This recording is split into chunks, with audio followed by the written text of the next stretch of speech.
ఆహారం ఒకటి ఉంటుంది, దేవుళ్ళ ఆహారం ఒకటి ఉంటుంది, రాక్షసుల ఆహారం ఉంటుంది. అంటే ఫస్ట్ మనం ఏం తినాలో తెలుసుకున్నారు కాబట్టి యోగులందరూ ఆ ఆహారాన్ని తీసుకొని ఆ ఆహారంలో ఏముందో కూడా తెలుసుకొని మన ప్రపంచానికి చాటి చెప్పింది. కాబట్టి మనము శాకాహారులుగా ఎందుకు మానాలి అంటే హింసని వదలాలి. కాబట్టి హింస అంటే ఏంటో మీకు తెలుసు, ఒక జీవిని బాధ పెట్టడం. మనస వాచ కర్మణ, నువ్వు ఎట్లా బాధ పెడతావు? మాటల ద్వారా పెడతావా, చేతల ద్వారా పెడతావా? ఇప్పుడు చూడండి, చేతల ద్వారా మాటల ద్వారా కాకుండా మన రెండు రకాలుగా బాధ ఉంటుందండి. ఎక్కువ శాతము శరీరానికి పెట్టే కర్మ పెద్దదండి. ఇప్పుడు గమనిద్దాం, ఒక లెక్కలో ప్రతిదానికి ఎగ్జాంపుల్ తీసుకొని మీకు వివరించి చెప్తున్నా నేను ప్రతిదీ. ఇప్పుడు మనము ఒక దెబ్బ తీసినామండి శరీరానికి, నువ్వు తీసుకున్నా తీసుకోకపోయినా నొప్పి ఉంటుందా ఉండదా? వింటున్నారా అందరూ? మరి దెబ్బ తీయకుండా నిన్ను తిట్టినామనుకోండి, అప్పుడు బాధ నువ్వు తీసుకుంటే ఉంటుందా, తీసుకోకుంటే కూడా ఉంటుందా? శరీరానికి నువ్వు తీసుకున్నా తీసుకోకపోయినా కొడుతున్నాము, హింస చేస్తున్నాం కాబట్టి బాధ ఉంటుంది, నువ్వు తీసుకోకపోయినా ఉంటుంది. మరి మనము శరీరానికి బాధ పెట్టకుండా నీ మనస్సుకి తిట్టురాని తిట్లు తిడుతూ నిన్ను ఇబ్బంది పెడుతున్నా, అప్పుడు నువ్వు తీసుకోకపోయినా బాధ ఉంటుందా, తీసుకుంటేనే బాధ ఉంటుందా? ఇప్పుడు ఈ రెండింటికి తేడా తెలిసిందా? ఇంకేమైనా డౌట్ ఉందా దాంట్లో? అంటే అమ్మ ఒక ఎగ్జాంపుల్ చెప్తా. బుద్ధుడు ఒక రాజు అని అందరికీ తెలుసమ్మ. మరి అతను అసలు ఎన్నో రాజ్యాలకి రాజు కావాల్సిన అతను అది వద్దు అనుకున్నాడు. కారణం ఏంటంటే మనిషికి దుఃఖం ఉంది, ఎందుకుంది తెలుసుకోవడానికి తన రాజు పదవిని వదిలేసి నాకు ఇది వద్దు, మనిషి ముసలివాడు ఎందుకు అవుతుండు, ఎందుకు మరణిస్తున్నాడు, ఎందుకు రోగాలతో నరకాన్ని అనుభవిస్తున్నాడు భూమి మీదనే, ఇవన్నీ ఆయనకి కొన్ని సంవత్సరాలు కనబడలే. తర్వాత బయటకు వచ్చినప్పుడు కనిపించినాయి. మరి ఈ దుఃఖం ఎందుకుంది మనిషికి, ఆ సత్యాన్ని తెలుసుకోవడానికి ఆయన అంత అందమైన జీవితాన్ని గమనించండి. అటువంటి మహాత్ములు లోక కళ్యాణం కోసమే కదండి అన్ని వదిలిపెట్టింది. మరి లోక కళ్యాణం కోసం వాళ్ళు వదిలిపెట్టినప్పుడు మన కళ్యాణం కోసం మనం హింసని వదిలిపెట్టలేమా? అందుకనే ఇక్కడ మనం తెలుసుకోవాల్సిన సత్యం ఏంటంటే ఏ యోగైనా ముని అయినా ఋషులైనా కూడా లోక కళ్యాణం కోసమే భూమి మీదకి వచ్చి వాళ్ళ జీవితాన్ని పూర్తిగా త్యాగం చేసిండు. మన లోక కళ్యాణం చేయకపోయినా కనీసం మనము మన కళ్యాణం కోసం మనమన్నా మనకు మనం త్యాగం చేసుకోవాలి. మరి బుద్ధుడు ఇలా ఏం చేసిండు?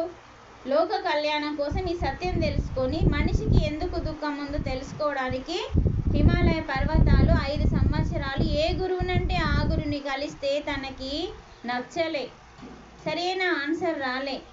తర్వాత తనకు తాను ఒక యోగి కాబట్టి సాక్షాత్తు విష్ణుమూర్తి బుద్ధుడు అంటే, కృష్ణుడంటే బుద్ధుడు అంట. నేను చెప్పాను కదా, బుద్ధుడు అంటే అల్లా అంట, అల్లా అంటే యేసు అంట.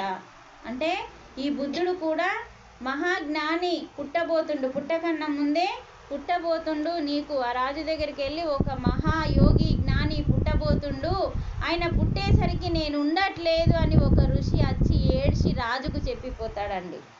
ఆ మహాత్ముని నేను చూడలేకపోతున్నాను అని ఒక ఋషి వచ్చి ఆ బుద్ధుని తండ్రికి చెప్పిపోతాడు. అందుకనే అలాంటి మహాత్ములు భూమి మీదకి ఎందుకు వస్తున్నారంటే లోక కళ్యాణం కోసం వచ్చి మనిషికి ఎందుకు దుఃఖం ఉంది తెలుసుకొని మనకు అందించడానికి. ఆయనకు తెలియదా అండి ఎందుకు దుఃఖం ఉందో? అన్నీ తెలుసు, కానీ మనకి చెప్పడానికి అలా అవతారాలు ఎత్తి మరి 5 సంవత్సరాలు ఎంత కఠిన తపస్సులు చేసినా కూడా ఆయనకు సరైన ఆన్సర్ దొరకలేదు. మరి మనం ఏమన్నా కఠిన తపస్సులు కూడా చేయట్లేదు, మరి మనిషి దుఃఖాన్ని పోగొట్టుకోవడానికి ఆయన మనకు దారిని ద్వారాన్ని కూడా తెరిచి ఉంచిండు. ద్వారం తెరిచి ఉంచి దారిని చూపించిండు. అది ఎలా తెలుసుకున్నాడు? అలసిపోయి ఒక చెట్టు కింద కూర్చున్నప్పుడు తను పూర్తిగా తన సమాధి స్థితిలోకి వెళ్ళిపోయింది. అంటే అలసిపోయిన స్థితిలో అలసిపోయి ఆ చెట్టు కింద కూర్చున్నప్పుడు అప్పుడు ఆయన ఆత్మస్థితిలోకి ధ్యాన స్థితిలోకి వెళ్ళినప్పుడు తనకు జ్ఞానోదయమైంది. అలాంటి అంటే లోక కళ్యాణం కోసం కారణ జన్ములు భూమి మీదకి వచ్చినప్పుడు వాళ్ళకి కొన్ని రోజుల్లోనే కొద్దిసేపట్లోనే వాళ్ళకి అర్థమవుతారండి. అలా అర్థమైన అతను శ్వాస మీద ధ్యాస అనే దాన్ని కొన్ని రోజుల తరబడి సాధన చేసి దాంట్లో ఉన్న ఇందాక చెప్పాడు కదా, కాయ టూపిరిలో గని ఉంది. కాయ అంటే శరీరం అన్నాడు, ఊపిరి అంటే మన ప్రాణం అంటే మన శ్వాస. మన శ్వాసలో ఏముంది అంటే గని ఉంది. అంటే ఎంతన్నా తవ్వుకో, ఇప్పుడు మనం వజ్రాలు వైడూర్యాలు భూమిలో నుంచి తవ్వుకుంటే ఎలా వస్తాయని మనకు పూర్వం అవి లంకె బిందెలు ఉంది కదా, అలా మన శ్వాసలో గని ఉంది, పరమాత్మ గని ఉంది.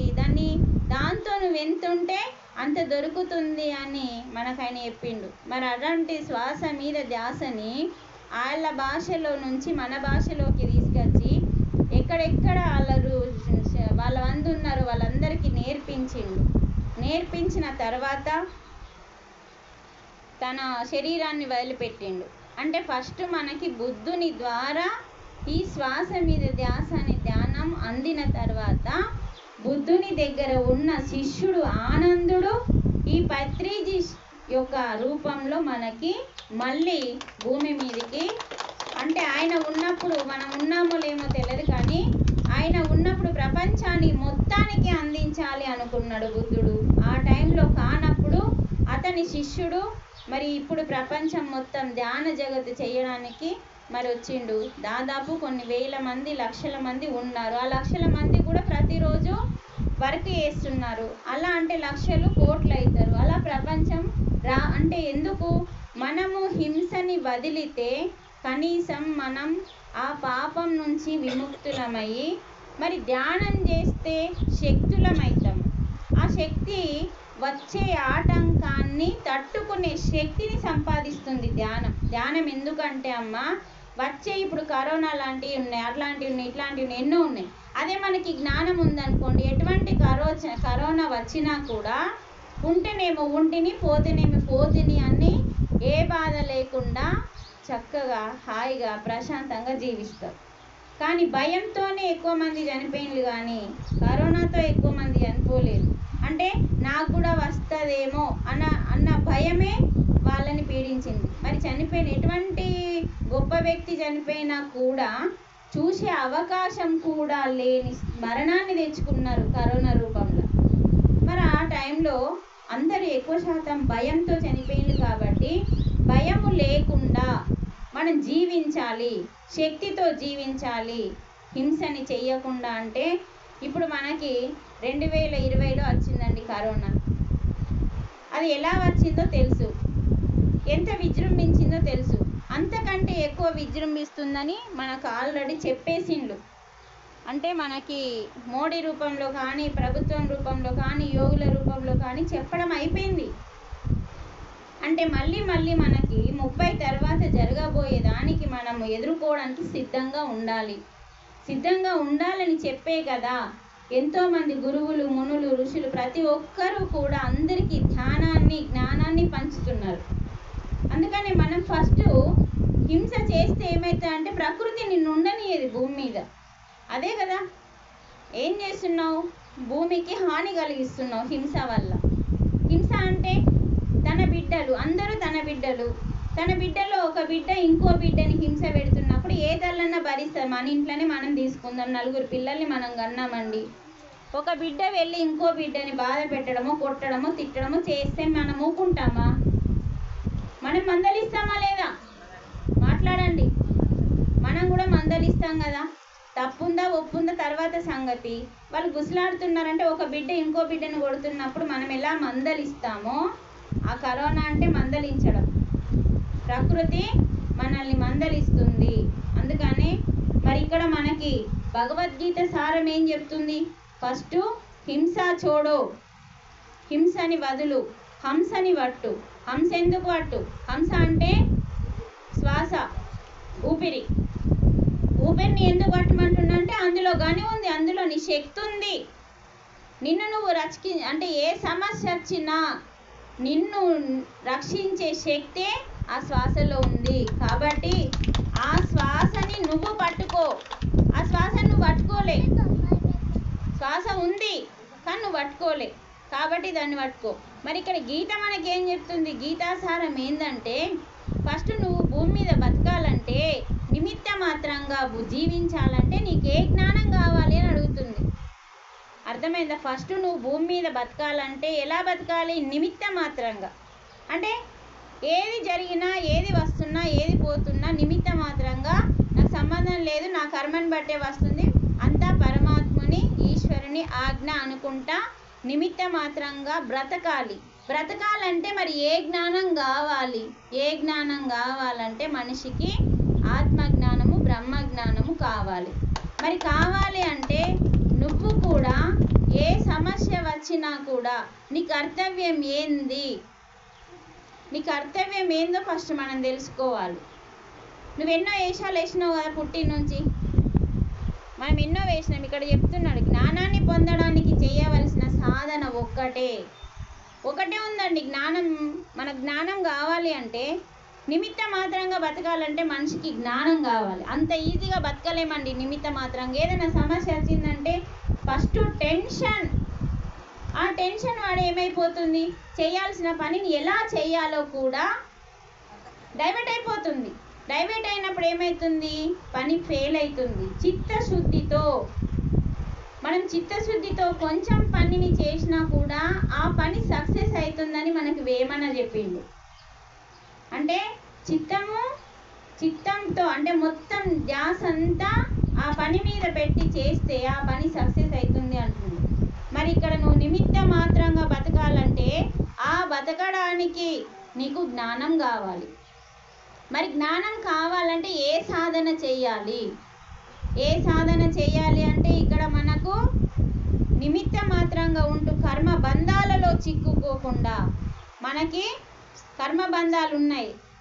ఇప్పుడు నీవు ఒక పని చేసినావు, ఆ పని నుంచి నేను ఈ పని చేసిన, ఈ పనికి నాకేమొస్తుంది కంపల్సరీ ఆ భావంతోనే చేస్తామండి. మనం ఒప్పుకుంటారా లేదా? గట్టిగా ఒప్పుకోమని అడుగుతలే, వాస్తవం ఇది చేస్తే నాకేమొస్తుంది. ఇప్పుడు ఇక్కడ ఈరోజు వచ్చిన వాళ్ళు కొందరు ఉన్నారండి, నిన్న మొన్న రాని వాళ్ళు కొందరు ఉన్నారు. అట్లా అనుకుంటే నేను ఒక్కరోజే క్లాస్ తీసుకునేదాన్ని. ఎందుకు 3 రోజులు పెట్టుకున్నాం మేము? ఒక్కరోజు చెబితే అర్థం కాదని ఏదైనా 7 రోజులు చెప్పమన్నాడు గురువుగారు. 7 రోజుల సప్తా ఎందుకు పెట్టమన్నాడంటే, ఒక రోజు చెప్తే నెత్తికెక్కది, 2వ రోజు చెప్తే కనీసం రావాలనిపిస్తుంది, 3వ రోజు చెప్తే కనీసం అక్కడనే కూర్చోవాలనిపిస్తుంది. అలా చెప్పగా 7వ రోజు వాళ్ళు అంటబెట్టుకుంటారు. ఈ జ్ఞానాన్ని అంటబెట్టుకొని వదిలించుకోరు అని చెప్పి 7 రోజులు చెప్పన్నారు. ఆ 7 రోజులు 4 రోజులు మేమే మింగేసి 3 రోజులు పెట్టినాం. మరి ఆ 3 రోజులు మీరు వస్తేనే కదా 3 రోజుల నుంచి ఏం జరిగిందో మీకు అర్థమవుతుంది. మరి 2 రోజులు మీరు మిస్ చేసి 4 రోజులు మేము మింగితే 2 రోజులు మీరు మింగి ఒక్కరోజు తింటే ఏమొస్తుంది మనకి చెప్పండి? ఇప్పుడు 3 రోజులు విన్న మహాత్ములు ఉన్నారు ఇక్కడ, టైంకి వచ్చి టైంకి కూర్చొని విన్నాం. అంటే ఇక్కడ మనకి నిమిత్త మాత్రంగా ఏ కర్మ చేసినా కూడా దాని ఫలితం గురించి ఆలోచించకుండా కర్మ చేస్తే ఆ బంధంలో మనం చిక్కుకోము. ఆ బంధం గురించి మనం మర్చిపోవాలి. అది చిక్కుకోకుండా మనం నిమిత్త మాత్రంగా కర్మ బంధాల్లో చిక్కకుండా కర్తవ్య కర్మాచరణ అంటున్నాడు. కర్తవ్యంతో నీ కర్తవ్యం ఏంది, నీ కర్మ ఏంది, నీ పని ఏంది, దాన్ని ఆచరించు అంటున్నాడు. నీ బాధ్యత నీకు తెలుసు కదా, చేస్తున్నామా? మనం చేస్తున్నామా? మన బాధ్యత తప్పకుండా నెరవేరుస్తున్నామా? మనం చేస్తలేము. చేస్తే కయ్యాలు ఎందుకైతాయి, గొడవలు ఎందుకైతాయి, విడాకులు ఎందుకైతాయి? ఎవరికి వారు, నువ్వు కాదు నేను కాదు, ప్రతి ఒక్కళ్ళు కూడా మన కర్తవ్యం ఏంది, నేను చేయాల్సిన నా పనేంది అని ఎవరికి వాళ్ళు తెలుసుకొని దాన్ని ఆచరించడమే కర్తవ్య కర్మాచరణ. అలా మనము ఎలాగైతే జీవిస్తామో అప్పుడు తెలుస్తుంది నీకు ఏది ధర్మము, ఏది సత్యము, ఏది నిత్యము, ఏది శాశ్వతము అన్నది నీకు అప్పుడు తెలుస్తుంది అంటుంది గీత. నేను చెప్పట్లేదు, గీత చెప్తుంది. అంటే నువ్వు ఎలా బతకాలో చెప్తుంది. అలా బతకడానికి నీకు జ్ఞానం కావాలి అంటుంది. మరి ఆ జ్ఞానం కావాలంటే చేయవలసిన సాధన ఏంటిది అని కూడా చెప్తుంది. ఫస్ట్ ఏంటిది? కర్తవ్యం. నువ్వు భూమి మీదకి వచ్చినావు, పౌరుడిగా నీ బాధ్యత ఏంటి? ఫస్ట్ పౌరుడిగా, తర్వాత ఒక బిడ్డగా, ఒక తండ్రిగా, ఒక భార్యగా, ఒక తల్లిగా, ఒక బిడ్డగా, ఒక కోడలిగా, ఒక అత్తగా, ఒక ముసలిగా, ఒక అమ్మమ్మగా, ఒక నానమ్మగా. ఇవన్నీ మనకి ఉన్నాయా లేదా? ఈ బాధ్యతలు కావా అండి? ఇప్పుడు పెళ్లి కాకన్నా ముందు మన బాధ్యతలు కొద్దిగా తక్కువ ఉంటాయి. పోయిన తర్వాత బిడ్డగా ఉన్నాం కాబట్టి చేసినా చేయకున్నా ఓకే, ఆడుతూ పాడుతూ. తర్వాత పెళ్ళైనాక కోడలిగా నీ బాధ్యత ఏంది ఫస్ట్. తర్వాత భార్యగా, కోడలిగా, మళ్ళీ అమ్మాయితో అమ్మగా, వదినగా, మరదలిగా, అక్కగా, చెల్లిగా. ఇవన్నీ మన బంధాలు. అక్కడ నీ కర్తవ్యం ఏంది? ప్రతి బంధంలో నీ కర్తవ్యం ఏంది? నీ కర్మ ఏంది? దాన్ని ఆచరించు. మనమైతే ఆచరించటం లేదు. ఆచరిస్తే అత్తా కోడళ్ళు గుసలాడరు. అలాగే బావ బామ్మర్దులు విడిపోరు. కారణం ఏంటంటే అసలు ఈ విషయం తెలియదు మనకి. ఈ బంధం ఇది చెయ్యాలి, ఇలా ఉండాలి, ఏది జరిగినా మన మంచికే అంటారు. విన్నామా ఈ పదం? ఈ సామెత విన్నామా అండి?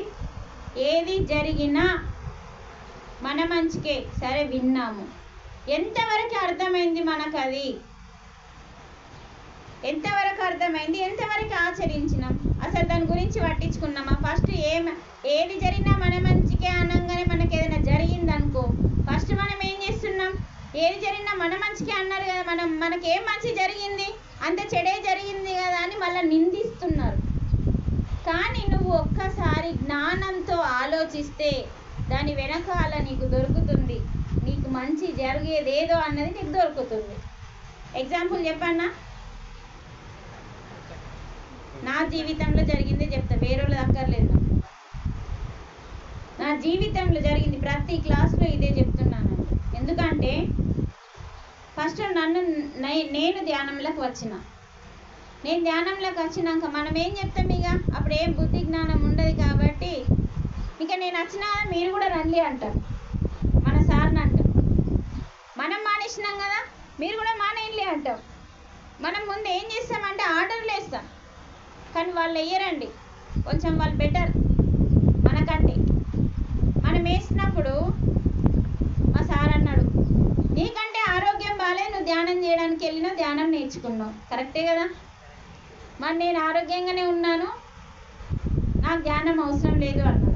సరే, అలా కొన్ని రోజులు రోజు ఇదే లొల్లి, చెయ్యు నేను చెయ్య అలా గడిచిపోయింది. గడిచిపోయిన కొన్ని రోజుల తర్వాత ఒకరోజు గ్రహణం పడుతుంది, చంద్రగ్రహణం పడుతుంది. ఆ రోజు హైదరాబాద్ నుంచి ఒక అద్భుతమైన మాస్టర్ క్లాస్ చెప్పడానికి వచ్చిండమ్మ. వస్తే నన్ను డ్రాప్ చేయాలి, రాత్రి పూట కాబట్టి డ్రాప్ చేయాలి, మళ్ళీ అయిపోయిన తర్వాత తీసుకెళ్ళాలి కాబట్టి ఇంకా అక్కడే ఉండాల్సిన పరిస్థితి వచ్చింది ఆ రోజు. సరే, డ్రాప్ చేసినాం కదా, పైన క్లాసు. అయితే పైన క్లాసు మనకేమో చంద్రగ్రహణం, సూర్యగ్రహణం భయపడతాం. ఆయన ఏం చెప్పిందంటే, మనం ఏది భయపడద్దు, అక్కడ గ్రహణం పట్టేటప్పుడు ఎన్నో శక్తులు భూమి మీదకి వస్తాయి. అప్పుడు మనం ధ్యానంలో కూర్చున్నప్పుడు ఆ శక్తులు మన వశమవుతాయి, మనం ధ్యానంలో కూర్చోవాలని జ్ఞానబోధ చేస్తున్నాడు. వాళ్ళేం చేసిండ్రు, అక్కడ దూరంగా ఆ గోడ పొంట నిలబడి వింటున్నారు వాళ్ళు, ఇంకొక ఫ్రెండును తాను మా సారు. ఆ క్లాస్ అంతా విన్నారు, చక్కగా మంచిగా చెప్పిండు. తర్వాత ఏమైంది, ఆయన ఆ రోజు క్లాస్ అంతా అయిపోయిన తర్వాత కరెక్ట్ 6 నెలలకి ఆ గురువు దగ్గరికి వచ్చి ఆయన చేతిలో చేతేసి ప్రమాణం చేసిండు, నేను శాకాహారిగా మారిపోతున్నాను, నేను ధ్యానిగా మారిపోతున్నాను. అంటే నేను ఇప్పటి నుంచి నాన్ వెజ్ తినను, ఇప్పటి నుంచి నేను ధ్యానం చేస్తాను అని మొదలుపెట్టినాక అన్నాడు, కానీ కొద్దిగా చేస్తున్నాడు. తర్వాత అంతగా ఎక్కువ క్లాసుకి వెళ్ళడం కానీ వినడం కానీ చెప్పడం కానీ ఏది లేదు. ఒకరోజు జన్నారం దగ్గర ఒక 20 మంది టీచర్లు, మేము ఆదిలాబాద్కి వస్తాము, ధ్యానం అంటే ఏంటో చెప్పండి అంటే మాకు ఒక్క మాస్టర్ తెలుసు అక్కడ. ఆ మాస్టర్ వీళ్ళందరినీ తీసుకొని వస్తానని ఫోన్ చేసిండు. సరే రండి అని చెప్పి పిరమిడ్ అంటే ఏంటిదో వాటన్ని గురించి తెలుసుకోవడానికి వస్తున్నాం మేమంటే ఓకే రండి అన్నాం. అందరూ మగవాళ్ళు అయ్యేసరికి నేను వెళ్ళలేకపోయినా. సరే అది 2 అంతరాల పైన ఉంటుంది శ్రీచక్రం అనే పిరమిడ్ని చూపించడానికి మా సార్ని పంపించితే 20 మందికి ధ్యానం ఎలా చేయాలో నేర్పించిండు, ధ్యానం చేయించిండు, పిరమిడ్ శక్తి గురించి చూయించిండు, అభిరుచి అంటే రుచి కూడా చూసిండు. అంత అయిపోయింది, బాగుంది, నచ్చింది. వాళ్ళు వెళ్ళిపోయిన తర్వాత 2 అంతరాల నుంచి కిందికి దిగుతున్న మా సారు స్లిప్ అయి కింద పడిపోయిండు. అన్నీ దిగిపోయిండు, మెట్లన్నీ దిగిపోయిండు. ఇంకా చిన్న మెట్టు గేట్ దగ్గర అది స్లిప్ అయిందండి. అసలు స్లిప్ అక్కడ పడాల్సింది ఉంది కాబట్టి పడ్డాడండి ఆయన. మరి 2 అంతరాల మీదకి వెళ్ళి అన్ని మెట్లు దిగిన తర్వాత అంత చిన్న మెట్టుకు పడ్డాడంటే మనకు పడాల్సింది అక్కడ ఉంది, పడ్డాడు. అక్కడ లేపే వాళ్ళు ఎవ్వరు లేరండి. అంత పెద్ద అంటే కొంచెం లావుగా ఉంటాడు, పడిపోయిండు. లేపడానికి ఎవరు లేరు, తండ్లాడుతున్నాడు. ఎవరో ఒకళ్ళు వచ్చి మళ్ళీ లేపిండు, హాస్పిటల్కి తీసుకెళ్ళిండు. కాల్ ఫ్రాక్చర్ అండి. అంటే ఎక్కడ మన పట్టీ పెట్టే దగ్గర ఆయనకి కాల్ ఫ్రాక్చర్ అండి. హాస్పిటల్కి వెళ్ళిండు, పట్టీ కట్టుకొని పోయేటప్పుడేమో మంచిగా వెళ్ళిండు, వచ్చేటప్పుడేమో పట్టీ కట్టుకొని వచ్చిండు. అదే మనం ధ్యానంలో లేకుంటే ఏమైందంటే మనకి గుండె జల్లుమంటది ఒకటేసారి. అరే పోయేటప్పుడు బాగా జరిగింది, సడన్గా మనం ఏం చేస్తామంటే షాక్ తింటాం. ఆ షాక్ మనకి ఎంత డేంజర్ అంటే అలా షాక్ తినకుండా ఉండడం కోసమే ఏది జరిగినా మన మంచికే అన్న జ్ఞానాన్ని మనకు తీసుకోమన్నారు. కానీ మనం తీసుకోలే కదా. మా ప్రమాదం జరిగినాక మామూలు వ్యక్తులు అయితే షాక్ తింటారు, మనకు షాక్ తినలే. ఎందుకంటే ఆల్రెడీ మనకు గురువులు చెప్పింది ఈ సామెతలన్నీ. ఏం జరిగినా మన మంచికే ఉంటుంది, కానీ మీరు గ్రహించినప్పుడు దాని వెనకాల దొరుకుతుందమ్మా అంటే సరే పోయినప్పుడు బాగానే ఉన్నావు, ప్రకృతి ఏదో గిఫ్ట్ ఇచ్చినట్టున్నది అని నేను అంటున్నా. అవును గిఫ్ట్ ఇచ్చిందని ఆయన అన్నాడు. ఎన్ని రోజులు ఇచ్చిందని నేను అన్నా. 41 రోజు ఇచ్చింది అన్నాడు. ఏంటా 41 రోజు రెస్ట్? చూడండి, ఇక్కడ ధ్యానం చేయమంటే 10 నిమిషాలు చేసి పారిపోతుంది. పుస్తకం చదవంటే నాకు గుర్తుండదు అని పుస్తకం అక్కడ పెట్టిపోతుంది. అంటే నువ్వు చెయ్యాలి, ధ్యానం చెయ్యాలి, చదవాలి, నువ్వు జ్ఞానివి కావాలని చెప్పి ప్రకృతి ఈ చిన్న మెసేజ్ ఇస్తుంది ఆయనకి. అక్కడ ఏం జరిగింది? 41 రోజు రెస్ట్ చేయాల్సిందేమన్నా ఉందా? తీసుకోవాల్సిందే కదా రెస్ట్. కథం అప్పుడు చూడండి, ఒకరోజు ఒక క్లాస్లో బ్రహ్మర్షి పితామహ పత్రిజీ ఏం చెప్పిందంటే మనకి ఏదైనా జరగగానే ముందు ప్రచారం చేయకూలి చుట్టాలకి. ఫస్ట్ మీరు ఏం చేయాలంటే నాకు అదైంది నీకు ఇదైంది ప్రచారం చేయకండి, అందరూ వచ్చి నేను మాట్లాడేయాలని ఏం అవసరం లేదు. మీరు ఏం చేయాలంటే ఆ జరిగిన దాన్ని నిమిత్త మాత్రంగా తీసుకొని మరి మనం దానికి తగ్గ జ్ఞానం తీసుకోవాలి అన్నాడు. అది గుర్తుంచుకొని నేను ఏం చేసిన, అత్తమ్మకు ఒక్కదానికే ఫోన్ చేసి మా జీవితంలో ఇలా అనుభవాలు ఎన్నో అండి. మా జీవితంలో 13 సంవత్సరాల నుంచి పత్రిజీతో మాకున్న అనుబంధంతో ఎన్నో ఎన్నో ఎన్నో అనుభవాలు అండి. ఈరోజు నేను ఎన్నో వివరించి చెప్పిన జానాబాయి వాళ్ళ కుటుంబానికి. అంటే ఇక్కడ మనకు ఆ కాల్ ఫ్రాక్చర్ అయినాక ఇంకా చేసేది ఏమీ లేదు, పనికి వెళ్ళేది లేదు, వ్యవసాయానికి వెళ్ళేది ఏం లేదు, బెడ్ మీదనే ఉండాలి. మరి బెడ్ మీదనే ఉండాలి అంటే కదా అత్తమ్మకు ఒక్కదానికి, అత్తమ్మ రా చూడు పో, నేను అంతా చూసుకుంటా, నువ్వు ఏడుసుడు తుడుసుడు వేయకు, ఏం కాదు, నా గురించి తెలుసు కదా, నేను మంచిగా చూసుకుంటా అని అత్తమ్మ వచ్చి చూసి ఒకరోజు ఉండి వెళ్ళిపోయింది. ఇంకెవ్వరికి సమాచారం ఇయ్యలేనండి.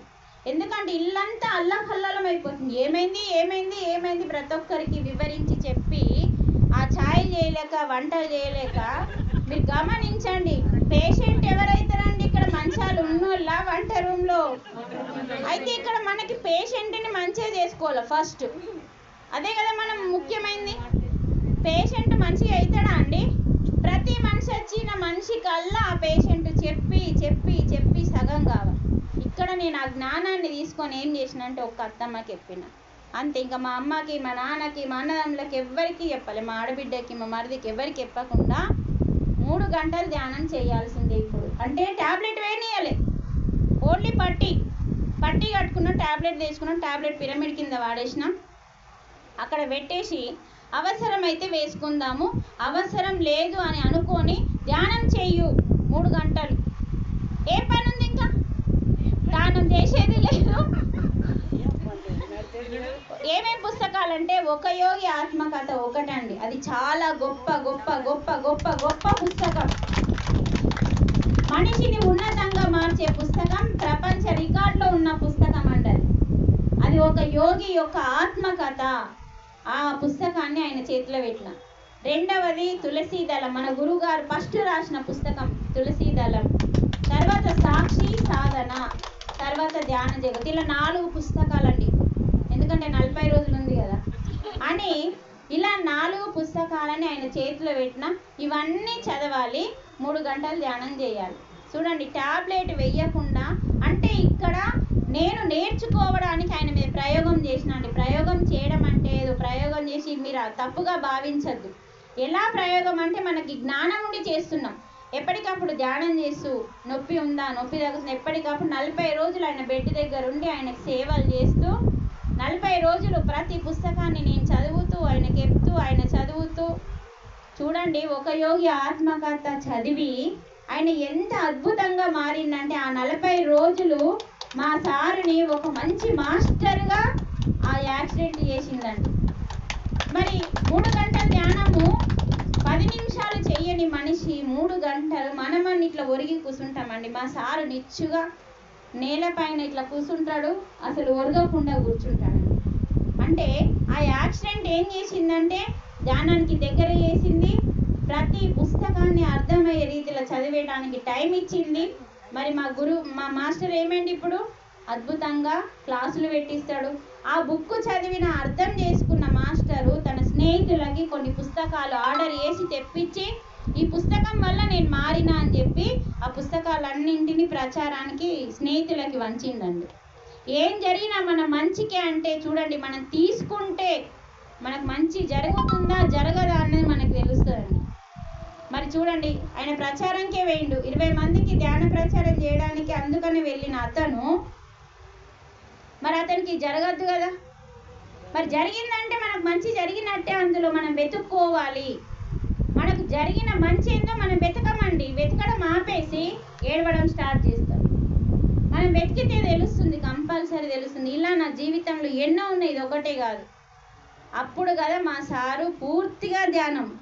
అప్పుడేమో ఆయనకు మాట ఇచ్చింది కానీ ఏదో 10 నిమిషాలు కానీ 3 గంటలు ధ్యానం చేస్తూ ఇప్పుడు పుస్తకాలలో పెడితే నాకంటే ముందు ఆయనే చదువుతున్నాడు. మళ్ళీ ప్రతి క్లాస్ని అద్భుతంగా పెట్టిస్తాడు. మరి ఒక జ్ఞానిగా మారి ఈ జ్ఞానాన్ని 10 మందికి పంచు అని నన్ను పంపిస్తున్నాడు అంటే ఇప్పుడు ఆయన ఏ లెవెల్లో ఉన్నాడో చెప్పండి. ఆ లెవెల్ ఉండడానికి కారణం ఆ యాక్సిడెంటే కదా. మరి ఆ యాక్సిడెంట్ నాకు మంచి చేసిందో చెడు చేసిందో చెప్పండి, మనం ఆలోచించుకోవాలి.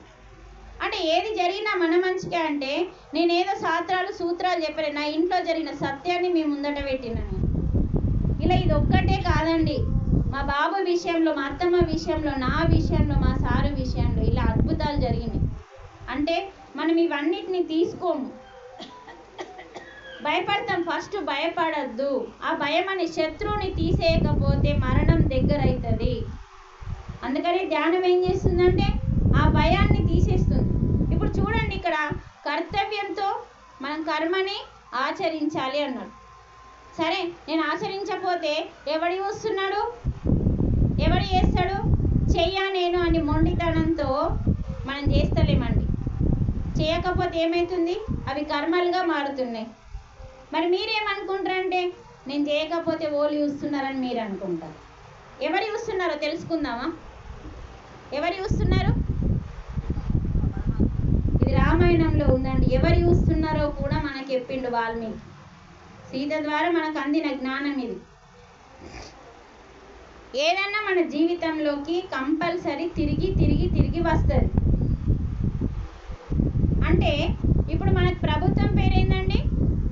కాంగ్రెస్. మన ప్రభుత్వం ఉంది. ఆ ప్రభుత్వం కింద గవర్నమెంట్ ఆఫీసర్లు ఏదో ఏ ఆఫీసర్ అన్నా కానీ, అది టీచర్ కానీ ఏదన్నా కానీ, వాళ్ళందరూ సక్రమంగా పని చేస్తున్నారా లేదా అని తెలుసుకోవడానికి ఆఫీసులలో ఏం పెట్టిండ్రు? కరెక్టే, సీసీ కెమెరాలు పెట్టారమ్మా. సీసీ కెమెరాలు లేని ఆఫీస్ ఉంటుందా? గవర్నమెంట్ కాదు, ప్రైవేట్ కూడా ఉంటుంది. అంటే ఈ ప్రభుత్వము ఎక్కడన్నా కూర్చొని ఇక్కడ కూర్చున్న మాస్టర్ కరెక్ట్ జాబ్ చేస్తున్నాడా లేదని సీసీ కెమెరాలు పెట్టింది. అది డూప్లికేట్ ప్రభుత్వం, 5 ఏళ్ళు ఉంటుంది, మళ్ళీ ఇంకొకటి వస్తుంది. మరి ఒరిజినల్ ఒక ప్రభుత్వం ఉంది, అదే గాడ్ ప్రభుత్వం అండి. మరి గాడ్కి కూడా సీసీ కెమెరాలు పెట్టుకున్నాడండి. అంటే మన కర్మని తీసుకెళ్ళడానికి. మనం ఏమనుకుంటామంటే మనం చేస్తున్న పని ఎవడు చూస్తున్నాడు అని చెప్పి 4 గోడల మధ్యలో చేస్తున్నాం కదా, ఎవడు చూసిండు అని అనుకుంటాం. ఈ సత్యం తెలుసుకుందాం ఇప్పుడు. ఏంటా సత్యం అంటే, ప్రపంచంలో 18 సీసీ కెమెరాలు ఉన్నాయండి. వాటినే మహాసాక్షులు అంటారు. ఏమి? మహాసాక్షులు. క్లాసు ఇంటలేరు మీరు. ఇట్లా ఎట్లా అంటే ఇట్లా కుర్చీలాగా ఆరామ్స్గా ఒరిగి కాళ్ళు ఒప్పుకుంటా. ఇది ఎంత ఇంపార్టెంట్ పాయింట్. మనము ఒక కర్మ చేసేటప్పుడు నేను చేస్తున్నాను కదా, నన్ను గమనించే వాళ్ళు ఉన్నారు, ఇది చెయ్యకూడదు అన్న సత్యాన్ని తెలుసుకోవడానికి నేను చెప్తున్నది. ఇది ఎవరు చెప్పిండంటే సాక్షాత్తు వాల్మీకి చెప్పిండు. వాల్మీకి సీతమ్మ తల్లికి చెప్పిండు. మనకు సంపూర్ణ రామాయణం చదివితే ఇది దొరుకుతుందండి పాయింట్.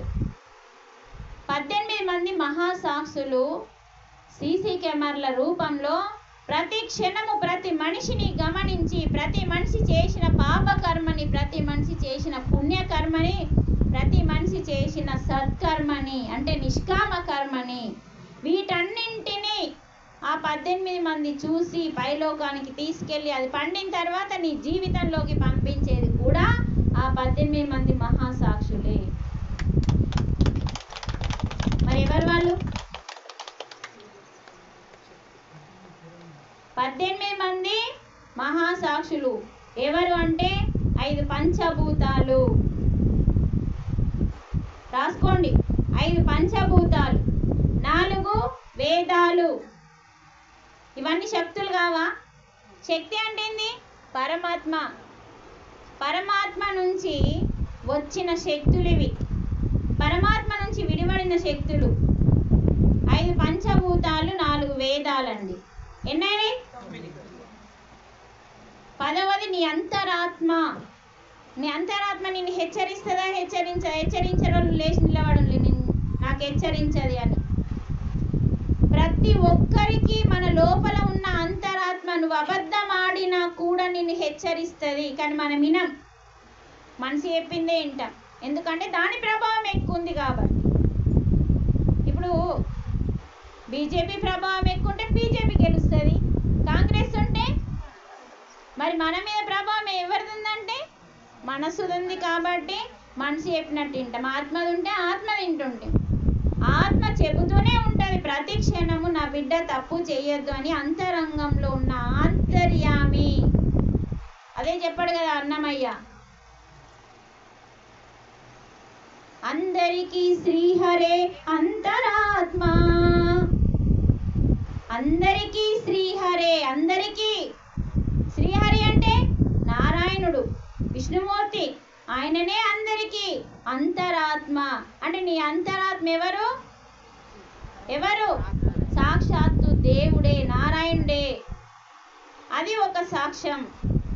మరి నీ లోపలనే దేవుడు ఉన్నాడని ఇప్పుడన్నా అర్థమవుతుందండి ఈ పాట రూపంలో. ఆ పాట అయితే విన్నాము, చదివినాము ఎన్నోసార్లు, విని విని విని విని పిచ్చోళ్ళు లెక్క అయినాం. కానీ ఆ పాట మన నెత్తికెక్కలే. కనీసం ఇప్పుడన్నా ఇంటికి వెళ్ళి అన్నమయ్య కీర్తనని పేపర్ బట్టి పెన్ను బట్టి రాయండి. ఒక్కొక్క పదాన్ని అంతరంగంగా అర్థం చేసుకోండి. మనం మారాలండి. మారకపోతే వేస్ట్. అన్నమయ్య చెప్పింది మొత్తం బ్రహ్మం గురించి, ఆత్మ గురించి చెప్పిండు. అందుకే ఆయనకు మోక్షం వచ్చింది. వాళ్ళు ఏం చెప్తారంటే అందరూ ఆయన ధ్యానం చేయలేడు. నీకేం తెలుసు? చూసొచ్చినావు నువ్వు అన్నమయ్య దగ్గరికి పోయి? ఆయన కీర్తనల ద్వారా మోక్షం పొంది ధ్యానం చేస్తే కదా ఆత్మ పరమాత్మ ఒక్కటని తెలుసుకొని ఆ తెలుసుకున్న దాన్ని కీర్తన రూపంలో ప్రపంచానికి అందించడానికి కీర్తనలు పాడినాక మోక్షం పొందిండు ఆయన. ఫస్ట్ ధ్యానం చేసిండు, ఎన్నో వేల కీర్తనలు రాసిండు. అందులో కొన్ని మాత్రమే మనకి ఇప్పుడు సినిమాలలో ఉన్నాయి. కానీ అన్నమయ్య కీర్తనల యొక్కది అది కూడా మనకు తిరుపతిలో దొరుకుతుంది, కొనుక్కోవాలా. తిరుపతికి ఎందుకు పోతామంటే పసుపు తెచ్చుకోవడానికి, కుంకుమ తెచ్చుకోవడానికి, ఇంత తాయితీ తెచ్చుకోవడానికి, నల్లదారం తెచ్చుకోవడానికి పోతాం. కానీ తిరుపతికి ఎందుకు వెళ్ళాలి? అక్కడ ఒక శక్తి ఉంది, అదే వెంకటేశ్వరుని, మన కలియుగ దైవం యొక్క శక్తి ఉంది. ఆ శక్తిలో నువ్వు ధ్యానం చేసి ఆ శక్తిని తెచ్చుకో. అక్కడ ఎన్నో గ్రంథాలు ఉన్నాయి, ఆ గ్రంథాలన్నీ నీ ఇంటికి రావాలి. అందుకు వెళ్ళాలి తిరుపతికి. అసలు ఏ ప్రసాదం దేవత ఎవరికి వంచద్దండి. పంచిన పాపమే, పంచకపోయినా పాపమే. ఇద్దేలే అద్దేలే, ఇద్దేలే అద్దేలే, ఇదే సోది చుట్టాలని. నువ్వు అక్కడి నుంచి జ్ఞానం తెచ్చుకో. 7 కొండల వాడు ఎందుకు అక్కడ కూర్చున్నాడు? ఒక్కొక్క కొండలో ఎవరున్నారు? ఎందుకు మెట్లెక్కి వెళ్ళడానికి ఆయన ఆడెందుకు కూర్చున్నాడు? మరి మెట్లెక్కి ఎందుకు రమ్మన్నాడు? ఎంత పవిత్రమైన కొండ అండి అది. అంతా అపవిత్రం చేస్తున్నాం వెళ్ళి. ఒక శక్తి క్షేత్రం అండి అది, పుణ్యక్షేత్రం కాదు. మర్చిపోండి, పుణ్యక్షేత్రం అని మర్చిపోండి. పుణ్యానికి పూర్తిగా ఆపోజిట్ అది. ఒక శక్తి, ఆ పరమాత్మ శక్తి ఆ విగ్రహం కింద ఉందండి. లేకుంటే అంత ఆకర్షణ ఎందుకు ఉంటుందో చెప్పండి. సాక్షాత్తు మన పత్రిజే చెప్పిండు స్వయంభుగా. ఆ వెంకటేశ్వరుని శక్తి ఆ విగ్రహం కింద ఎన్ని వందల అడుగుల్లో ఉందో అదే మనల్ని ఆకర్షిస్తుంది. నేను తిరుపతి వెళ్ళాలి, నేను తిరుపతి, ఇదంతా ఆకర్షణ జరుగుతుంది మనకు. ధనాకర్షణ జనాకర్షణ వస్తది అని చెప్పిండు ఆది శంకరాచార్యుడు. అందుకే అక్కడ శ్రీచక్రం పెట్టిండు.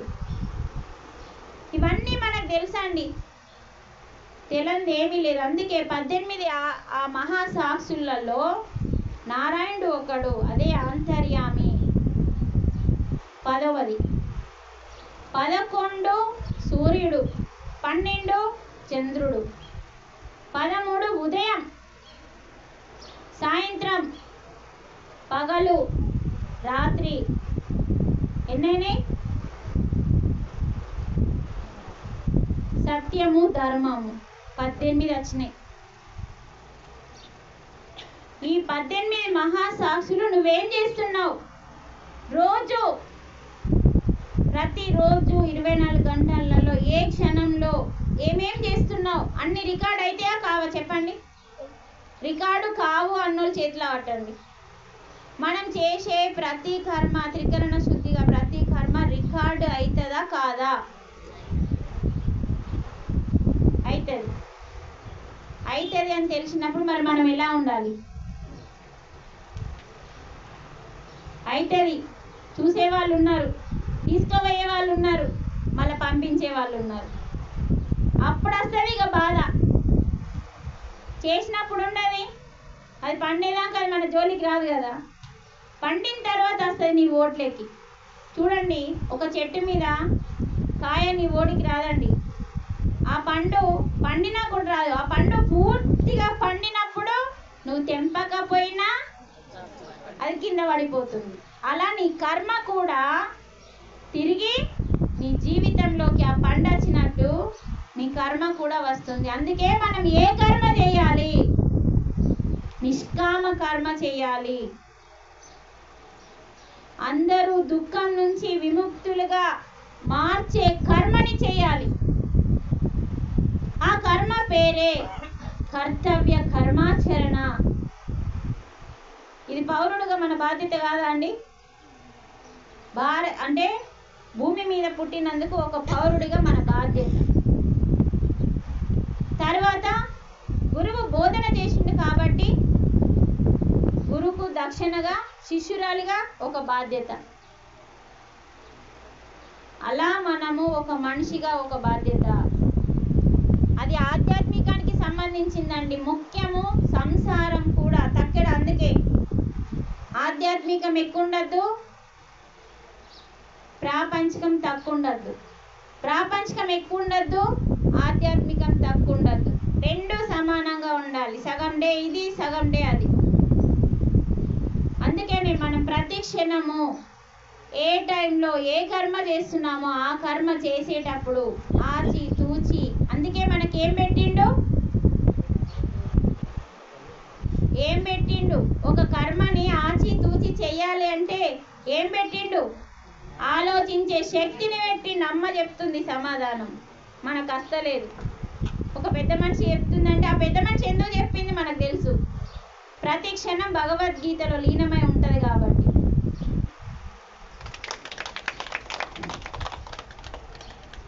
నా ప్రతి ప్రశ్నకి ఆన్సర్ ఇస్తుంది ఆమె. 35 సంవత్సరాల నుంచి అనుబంధం ఉంది ఆమెకి భగవద్గీతతో. కాబట్టి మరి మన కర్తవ్య కర్మాచరణని సరిగా చేయాలంటే మనకు ఒకటి పెట్టిండు, అదే ఆలోచించే శక్తి, అదే విచక్షణ జ్ఞానము.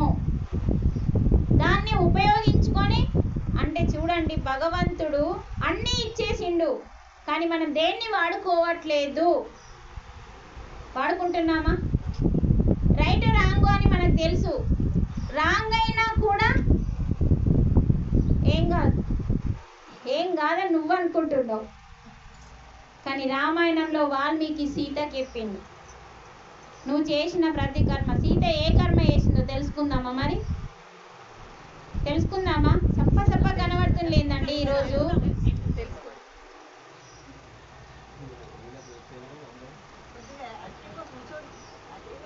ఏంటా కర్మ అంటే, ఇప్పుడు ఏంటంటే అమ్మ, మిమ్మల్ని చూస్తేనే నాకు క్లాస్ వస్తుంది. మీ ఉత్సాహాన్ని బట్టి ఏ టీచర్ కన్నా పిల్లలు హుషారుండి, అబ్బాయి ఈ పిల్లడు మంచిగా అవుతుండు, మంచి మార్కులు తెచ్చుకుంటున్నాను అన్నీ ఏం చేస్తాడని ముందట ఊకుని పెట్టుకుంటాడు. మిగతా వాళ్ళని ఇది ప్రతి స్కూల్లో జరిగేదే. మరి ఇది స్కూల్ కాదా? ఇది ఆధ్యాత్మిక స్కూలు. ఏంటంటే మీరు ఇట్లా ఒరిగి మంచిగా చూస్తుంటారు కదా, ఇంటలేరేమో ఎడికన్నా వెళ్ళిపోయినలేమో, ఉత్త శరీరాలు నాకు ఇచ్చేసిందేమో అనిపిస్తున్నది. నాకు అలానే కనిపిస్తుంది. ఉత్త శరీరాలు ఇడ పెట్టిండ్లు, ఎడికో పోయిళ్ళు.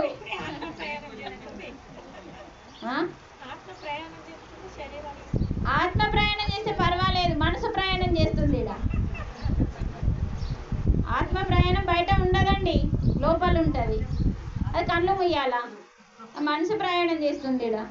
కానీ ఈయనే ఉంచింది గొడిచేది. 4 దాకా ఉంచింది. 4 అయినాక నేను మీరు ఉండమన్నా ఉండా, మీరు ఎంత ప్రాధాయపడ్డా నేను ఉండా. నా పని మాట ఇచ్చిన అయింది, అయిపోయింది. నా ధర్మం ఇది, నా బాధ్యత. నేను చేస్తానని నేర్చుకున్న దాన్ని పెంచుకోవడానికి చేస్తున్నా. ఇది ఎందుకోసం చేస్తున్నా? నా కోసం, మీకోసం కాదు. నా కోసం నేను చేసుకుంటూ మీకు అందించడానికి. మీకు అందిస్తూ ఉంటే నాకు ఇంకా చెప్పే లోతు దొరుకుతుంది, ఇంకా నేర్చుకునే లోతు దొరుకుతుంది. కాబట్టి చెప్పేది నేర్చుకోవడానికే. అదే చెప్పిండు గురువుగారు. నువ్వు చెప్తున్నావు కదా, చెప్తున్నానన్న అహం పెట్టుకోకు.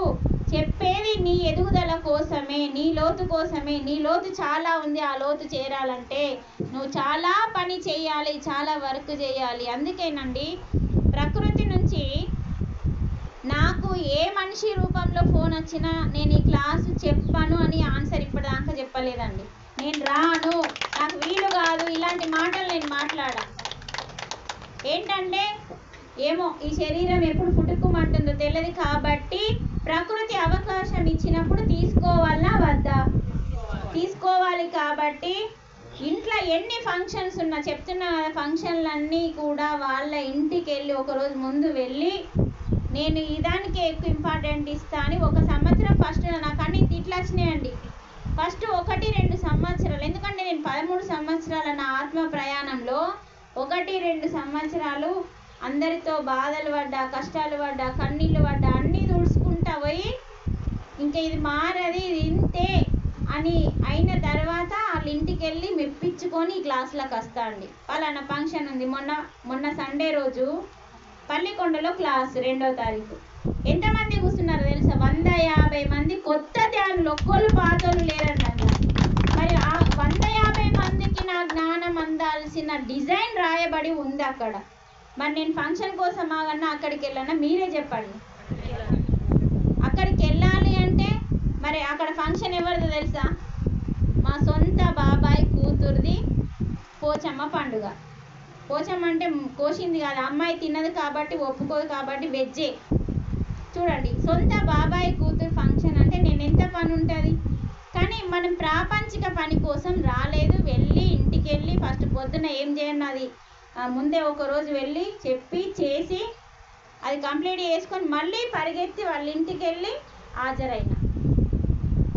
ఇటు ఇది చేసుకున్నా మెప్పించుకొని ఇటు ఇది కంప్లీట్ చేసిన. కానీ ఏ రోజు ఇప్పటిదాకా నేను ఈ క్లాసు చెయ్యను, నాకు ఫంక్షన్ ఉంది, నేను రాను అని చెప్పానండి. కానీ ముందు ఫస్ట్ మా సార్ పర్మిషన్ తీసుకోవాలి అని అడుగుతా. ఇప్పుడు నాగమ్మ అడిగింది, సారీ లావణ్య అడిగింది. మా సార్కు ఫస్ట్ అడగాలి కదా. ఆయన ఓకే అంటే ఫోన్ చేస్తాను అట్లా. మరి ఏ డేట్ మీ సార్ డేట్, ఈ డేట్ నాడు అలా చెప్పేసి ఫస్ట్ వాళ్ళు ఇచ్చినాక వెంటనే చెప్పానండి. మా సార్ అద్దన్నాడండి. అద్దన్నాడు అని చెప్పి నేను ఎక్కువ చేసుకోవద్దు కదా. ఆయన పర్మిషన్ మనం ఎంతెంత తీసుకుంటే అంతంత మనకి సపోర్ట్ అవుతాడు ఆయన కదా. మరి అందుకనే ఫస్ట్ మా అత్తమ్మకి ఫోన్ చేస్తాను. మా అత్తమ్మకి ఫస్ట్ ఫోన్ చేస్తాను. అత్తమ్మ అది నీకు కామనే కానీ పో అంటది. పో కానీ వాళ్ళని సోపతున్నారా, మరి పోయిన కాడ వాళ్ళు మంచిగా ఉన్నారా చూసుకుంటారా నేను ఇవి రెండు అడుగుతా అంతే. ముందు అక్కడ, తర్వాత ఇక్కడ, తర్వాత పెట్టేటోళ్ళకి ఫోన్. ఇది నా జీవితం. ఇంట గెలిచి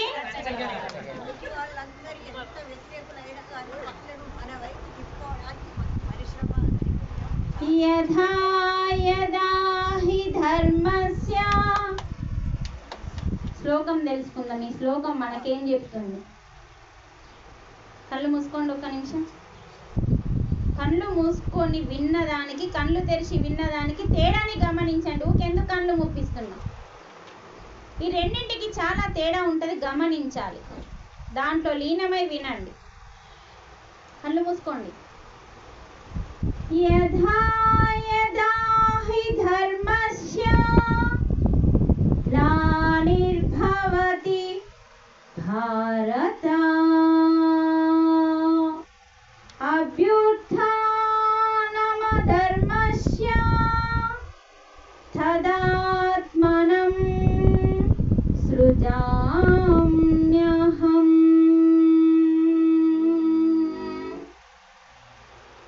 ఓకే మాస్టర్స్, ఇక్కడ మనకి ఈ శ్లోకం ఏం చెప్తుంది? ఏమైనా అర్థమైందా? చదివిన వాళ్ళకి కొంచెం అర్థమవుతుంది. యదా యదా హి ధర్మస్య అంటే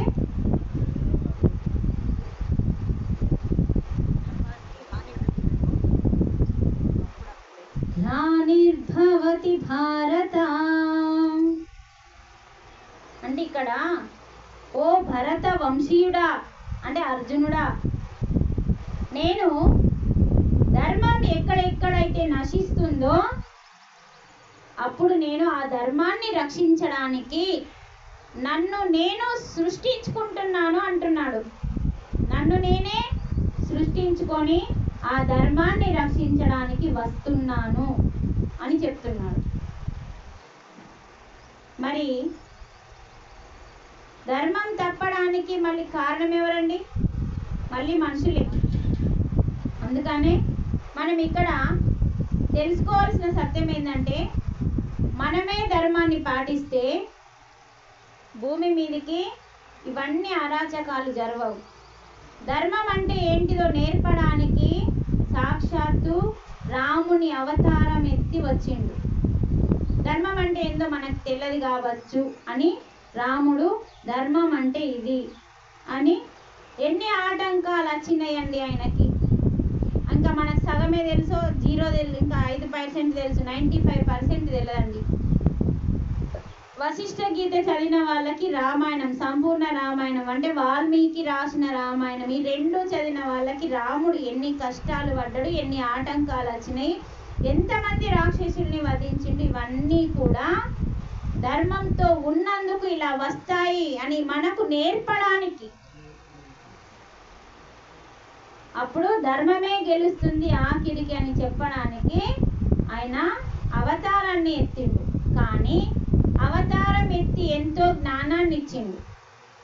ఇలా ధర్మం తప్పకుండా జీవించమన్నాడు. మరి ఆయన చెప్పిన ధర్మాన్ని మనం ఆచరిస్తే విగ్రహం పెట్టుకోవాల్సిన పని ఉంటుందా? మనం ఏం చేస్తున్నాం? ధర్మాన్ని పక్కకెత్తేసినాం, విగ్రహం పెట్టుకొని కూర్చున్నాం. మరి ఈ శ్లోకము ఇంత అర్థం ఇచ్చింది. ఈ శ్లోకాన్ని మనం పాటిస్తున్నామా? లేదు. అందుకని తెలియదు మనకు, ఫస్ట్ మనకు తెలియదు. సరే, అప్పుడు మనం విగ్రహం పెట్టుకున్నాము, రాముడే దైవం అని భావించినాం. కానీ ఆ రాముడు ఏం చెప్పిండంటే, నేను ఆచరించిన ధర్మాన్ని ఇలా ఆచరించండి అని చెప్పడానికి భూమి మీదకి ఆయన అవతారం వచ్చింది. కాబట్టి మనం అలా ఆచరించాల. అలా ఆచరిస్తే నువ్వు విగ్రహానికి మొక్కాల్సిన అవసరం లేదు. ఇప్పుడు చూడండి, పసుపు, కుంకుమ, కొబ్బరికాయ, అగరబత్తులు, ఇంకేదైనా తప్పిపోతే అయ్యో వస్త్రం తప్పిపోతే, అయ్యో అగరబత్తులు తప్పిపోతే, పూజ చేసేటప్పుడు ఈ భయాలు ఉంటాయండి. అంటే భక్తి అంటే ఏంటిదంటే పసుపు కుంకుమ వేసి, వస్త్రం వేసి, కొబ్బరికాయ కొట్టి, అగరబత్తులు ఇంతే అని మనం ఆగిపోతున్నామండి. ఒక ప్రమాదంలో ఉన్న వ్యక్తికి సహాయం చేయడం కూడా ఒక భక్తే. ఒక మనిషి బాధలో ఉన్నాడు, ఆయనకి ఆ బాధ నుంచి విముక్తులను అవ్వడానికి ఇచ్చే జ్ఞానం కూడా ఒక భక్తే. అంటే ఒకరికి సహాయాన్ని అందించడం కూడా ఒక భక్తి. కేవలం నువ్వు పువ్వు పెట్టలేదని, వస్త్రం వేయలేదని ఆయన కోపగించుకుంటాడా మన మీద? మరి ఎందుకండి మనకు భయం? నేను ఇది మిస్ అయినా, అవేం అడగలే. పత్రం, పుష్పం, ఫలంతో ఏమైనా చెప్పుకున్నాం. ఏమేమి అడిగిండు? పత్రం అంటే ఆకు, అగరబత్తి కొంటే పైసలు కావాలి, దీపం పెడితే పైసలు కావాలి. నిన్ను దీపం కూడా పెట్టమని ఆ శ్లోకంలో చెప్పలేడండి. ఏమడిగిండు? పత్రం, పుష్పం, ఫలంతో ఇవన్నీ నేనే ఇచ్చిన. మళ్ళా ఆకుని నేనే ఇచ్చిన, పువ్వుని నేనే ఇచ్చిన, ఫలాన్ని నేనే ఇచ్చిన, నీరుని నేనే ఇచ్చిన. ఆయన ఇయ్యంది ఏదన్నా ఉందా? అన్నీ నేనే ఇచ్చిన. అవిటిని మళ్ళీ నాకు ఇయ్యు అని ఎందుకు అడిగిండు? మరి ఇదే పెట్టిన నేను యూట్యూబ్లో క్లాసు. ఆయన ఇచ్చిన పత్రం, పుష్పం, ఫలం, తోయం ఆయననే ఇచ్చిండు కదా, మళ్ళీ మనం ఎందుకు అడిగిండు తెలుసుకోండి. ఆ వీడియోలో పెట్టిన నిన్న తెలుసుకున్నాం కదా ఎందుకు అడిగిండు, ఎలా అడిగిండు? ఆత్మశుద్ధితో, అంటే నిర్మలమైన మనస్సుతో, హృదయంతో, వీటితో పెట్టమన్నాడు. అవి ఆయననే ఇచ్చిండు, అవి ఆయననే ఇచ్చిండు. కానీ నీ లోపల అసూయ ఉందా చెక్ చేసుకో. ద్వేషం, ఈర్షలు, పగలు, ప్రతీకారం, ఇలాంటి లేనోళ్ళు మనుషులు ఉన్నారా లేదా భూమి మీద? చెప్పండి, ఉన్నారా లేదా? ఉన్నారు. అలా మనం మారిన తర్వాత ఆ పత్రం అడిగిండు. అంటే ఆ భావంతో, అంత శుద్ధితో పెట్టమన్నాడు. అప్పటిదాకా పెట్టే అర్హత మనకు లేదండి. అంటే అంతరంగాన్ని శుద్ధి చేసుకోవాలి ఫస్ట్. మరి అంతరంగం శుద్ధి చేయాలంటే అంతరంగంలో వాళ్ళు ఉన్నారు, ఆంతర్యామి ఉన్నాడు, అంటే శ్రీహరి ఉన్నాడు. ఆ శ్రీహరి దగ్గరకి, శ్రీహరి ఎవరని చెప్తున్నాడు? ఆత్మని నేను అంటున్నాడు. శ్రీహరి అంటే కృష్ణుని అవతారం ఎత్తి నేను ఆత్మని అని చెప్పిండు. అంటే మనం ఎక్కడికి వెళ్ళాలి? ఆత్మ ఎక్కడుందో అక్కడికి వెళ్ళడమే ఆత్మ ప్రయాణం. మరి ఆత్మ ప్రయాణం అంటే ధ్యానం. ధ్యానం చేస్తే తప్ప అంతరంగం శుద్ధి కాదు. అంతరంగం శుద్ధి అయితే తప్ప పత్రం, పుష్పం, ఫలం, తోయం సమర్పించే అర్హత మనకి లేదు. అందుకనే అంత చీఫ్గా ఒక్క రూపాయి ఖర్చు లేకుండా మనల్ని అడిగిండంటే మనకెందుకు అర్థం కాలేదు? ఎందుకు అర్థం కావాలంటే మన అంతరంగం శుద్ధి లేదు, అజ్ఞానంలో ఉన్నాము కాబట్టి. పత్రం అడిగింది. ఇప్పుడు అందరూ అదే చెప్తారు, భగవద్గీత ఆడుకొని కావాలంటే చూడు అంటారు. అంటే నీకు శ్లోకం అర్థం కాలే. ఆ 4 పట్టుకుంటారు. పత్రం, పుష్పం, ఫలంతో పక్క పక్కకి 4 ఉన్నాయి. మిగతాదేముంది శ్లోకంలో? ప్రయతాత్మ నహ అన్నాడు లాస్ట్కి చివరిలో ఏముంది శ్లోకంలో? ప్రయతాత్మ నహ అంటే శుద్ధి జరిగిన నీ యొక్క ఆత్మ నహ అంటే నీ ప్రయత్నం అంటే నీ శుద్ధి జరిగిన ఆత్మతో సమర్పించమంటున్నాడు. ప్రయతాత్మ నహ, అక్కడ ఆత్మ వస్తుందా లేదమ్మా? నీ అంతరంగాన్ని శుద్ధి చేసుకొని అప్పుడు ఇవ్వు అన్నాడు. కానీ ఏం ఆలోచించాం, పోయి అవన్నీ పెట్టేస్తాం. అది అసలుది. అందుకని మనం నిన్న తెలుసుకున్నాం, ఏ కర్మ చేసినా ఏం చెప్పిండు 3వ అధ్యాయంలో కర్మయోగంలో అంటే బుద్ధితో ఆత్మతో కర్మలు చేయమంటుండు. కర్మయోగం యొక్క మొత్తం మీనింగ్ ఏంటంటే ఆ శ్లోకంలో యొక్క అన్ని మీనింగ్ చెప్తున్నాను. 3వ అధ్యాయంలో చాలా శ్లోకాలు ఉంటాయండి. కర్మయోగం, ఏ కర్మని ఎలా చేయాలి అంటే నువ్వు కర్మ చెయ్యు, ఎలా చేయాలి? బుద్ధితో ఆత్మతో అంటే ఆత్మస్థితిలో బుద్ధిని వికసింప చేసుకొని ఆ కర్మలు చేస్తే అవి పరమ పదమవుతాయి నీ కర్మలు అంటున్నాడు. నువ్వు చేసిన కర్మలు పరమ పదమవుతాయి. పాప కర్మ కాదు, పుణ్యకర్మ కాదు, పరమ పదమవుతాయి. అప్పుడు నీకు ఆ కర్మ వల్ల మోక్షం వస్తుంది అంటుండు 3వ అధ్యాయంలో. అందుకనే మనం ఇంటికాడ రోజు దీపం పెట్టేస్తాం. దాని అర్థం ఎంత అద్భుతం ఉందండి. రోజు దీపం పెట్టేస్తాం, కానీ ఎంత హడావుడిగా పెడతాం. ఏ రోజన్నా ఆ దీపాన్ని ఒక్కసారన్నా కళ్ళార కాసేపు ఆగి అలా చూసారా? ఇట్లనే చూడాలి ఆ దీపాన్ని. ఆ దీపం నుంచి ఏం మెసేజ్ వస్తుంది? ఆ దీపం ఎన్ని కలర్లు కనబడుతుంది? ఆ దీపం ఏం చెప్తుందంటే నీ లోపల ఇంకో జ్ఞాన దీపం ఉంది, ఇది ఆరిపోతుంది. నువ్వు ఎన్నిసార్లు నూనె వస్తే అంతసేపు ఉంటుంది. కానీ 4వ అధ్యాయం జ్ఞానయోగం, జ్ఞానాన్ని తీసుకోమని చెప్తుంది. జ్ఞానంతో కలిసిపో అంటుంది. జ్ఞానంతో కలిస్తే తప్ప జ్ఞాన జ్యోతి వెలగదు. అందుకే జ్ఞాన జ్యోతిని వెలిగించి అజ్ఞాన తిమిరమిని తొలగించి ఆత్మ భావనతో జీవించడమే జ్ఞాన తపస్సు అని చెప్తుంది 4వ అధ్యాయం. అంటే మనం ఏం చేయాలంటే బయట దీపాలు ముట్టిస్తూ జ్ఞాన జ్యోతిని కూడా వెలిగించుకోవాలి. మనం ఏం చేస్తున్నాం? ఇది ముట్టిస్తే అది తెలుసుకుంటారని ఇక్కడ ముట్టిమన్నారు. ఇక్కడ ముట్టించి ముట్టించి ముట్టించి దీన్ని 1,000,000 దీపాలు చేసినాం. కానీ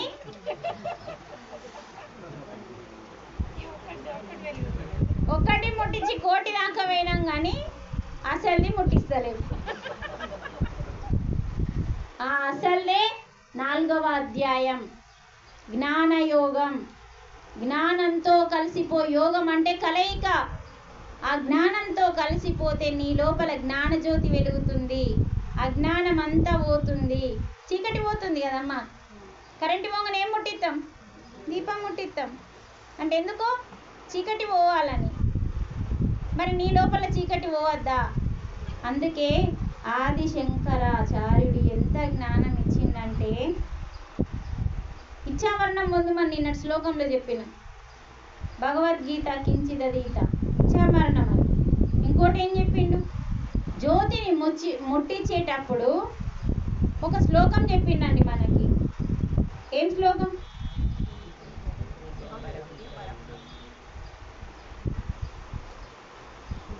అసతో మా సద్గమయ, ఇది ఆయననిచ్చిండు. తమసో మా జ్యోతిర్గమయ. మనకు అప్పుడు వచ్చేస్తుంది. ఇక పాడండి అమ్మా చక్కగా.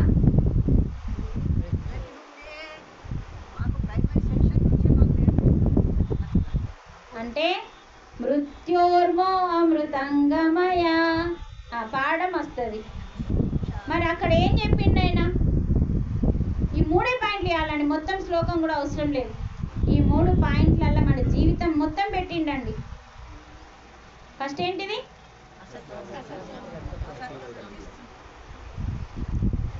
ఫస్ట్ శ్లోకం అంటే ఈ 3 పాయింట్లలో ఏమైందమ్మా?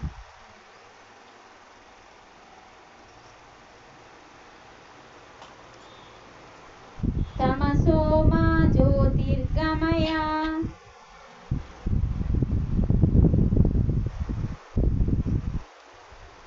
ఇక్కడ ఏం చెప్తున్నాడంటే అసతోమ సద్గమయ.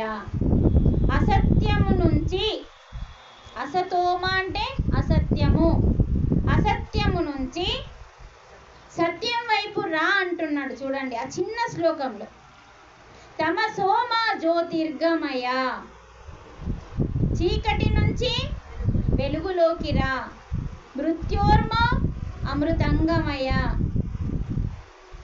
మృత్యువు నుంచి అమృతత్వం వైపు రా అని చెప్తున్నాడు. ఎలా రావాలి మరి అంటే, చీకటి నుంచి వెలుగులోకి రా అంటే ఏ చీకటి అంటే అజ్ఞానం అనే చీకటి. అంటే నేనే, ఈ దేహమే నేను, ఈ బిల్డింగ్ ఎప్పటికీ ఉంటుంది అనేది ఏంటిది? చీకటి. అది అజ్ఞానం. అంటే ఇదంతా కనిపించేదంతా చీకటి. అంటే మన అంతరంగంలో చీకటి ఉంది, ఉండలేదు. ఏముంది మన అంతరంగంలో? దేవుడు ఉన్నాడు. ఆ దేవుని దగ్గర దీపం పెట్టంలే. మనం ఎంతెంత ఆత్మజ్ఞానం నేర్చుకుంటావో అంతంత ఆత్మజ్యోతి ఆ దేవుని దగ్గర వెలుగుతుంది. అక్కడ చీకటి ఉంది, అందుకే నీకు దేవుడు కనబడతలేడు. అంతరంగంలో ఉన్న చీకటి నుంచి వెలుగులోకి రా. నీ అంతరంగంలో చీకటి ఉంది, ఆ చీకటిని తొలగించే వెలుగు ఒకటి ఉంది. ఆ వెలుగులోకి రమ్మంటుండు ఆది శంకరాచార్యుడు. రెండవది ఏంటిది?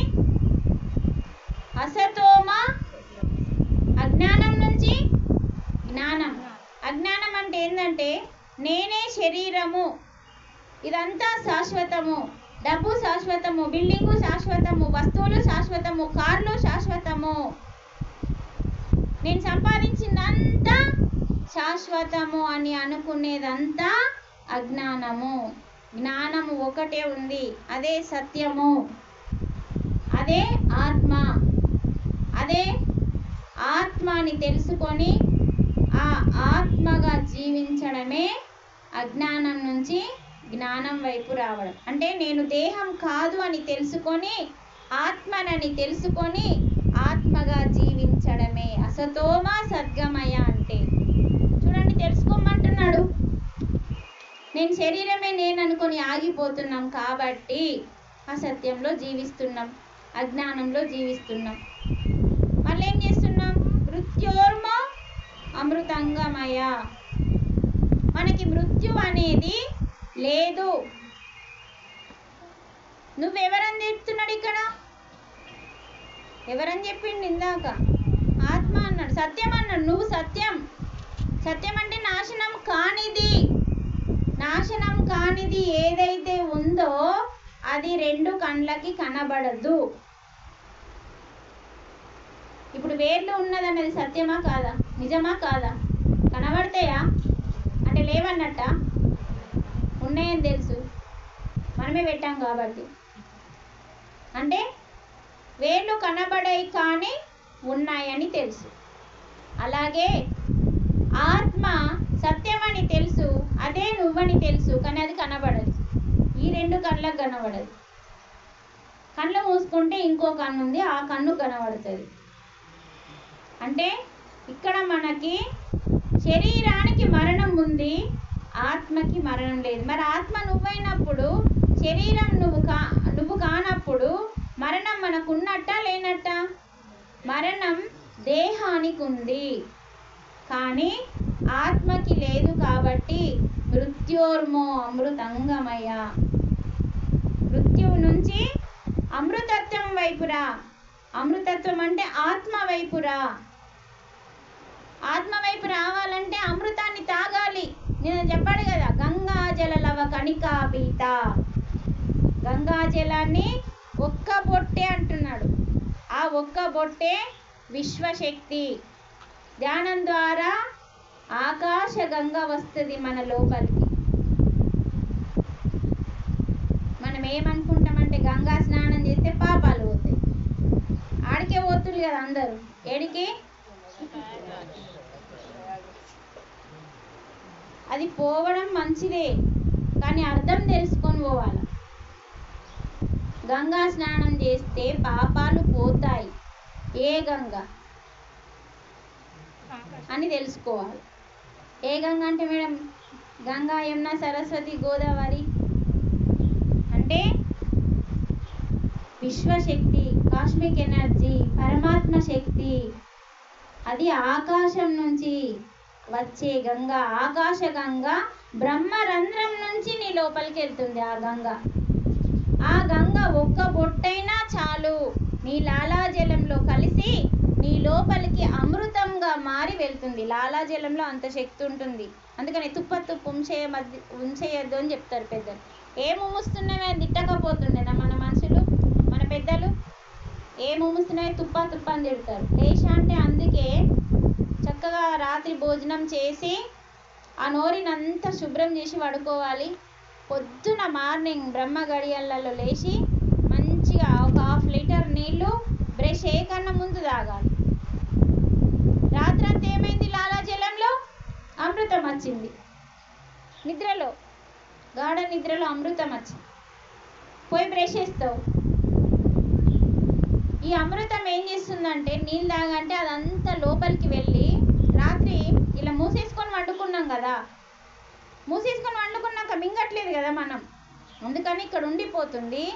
వాటర్ ద్వారా మంచిగా పుక్లించుకుంటూ తాగి లోపలికి పంపిస్తే మన శరీరాన్ని శుద్ధి చేస్తుంది. ఏమన్నా బ్యాక్టీరియా, క్రిములు, చెత్త చెదారం ఉంటే ఆ యొక్క లాలాజలంలో ఉన్న అమృతము మన లోపలికి వెళ్ళి చేస్తుంది. కాబట్టి అందుకనే అది మనం నైటే మంచిగా ఫ్రెష్ చేసుకొని పడుకొని మార్నింగ్ లేచా అంటే 1/2 లీటర్ నీళ్ళు తాగి ఎన్నో రోగాలను తగ్గించే శక్తి ఆ లాలాజలానికి ఉంటుందండి. ఒక 10 నిమిషాలు ధ్యానం చేద్దాం ఫస్ట్, తర్వాత ఇంకా కొన్ని శ్లోకాలు తెలుసుకుందాము. ఒకసారి 10 నిమిషాలు కళ్ళు మూసుకోండి. గరం అయిపోయింది మీ నెత్తి. అమ్మ ఎవరైనా నీళ్ళు తాగాలనుకుంటే తర్వాత అయినా తాగచ్చు, ఇప్పుడైనా తాగచ్చు. క్లాస్లో మాత్రం తాగకండి. ఇప్పుడు తాగితే తాగండి, నేను ఆగుతా కాసేపు. అమ్మ వాటర్ ఇవ్వమ్మ అందరికీ. ఈ మగ్గు తెచ్చారు కదా.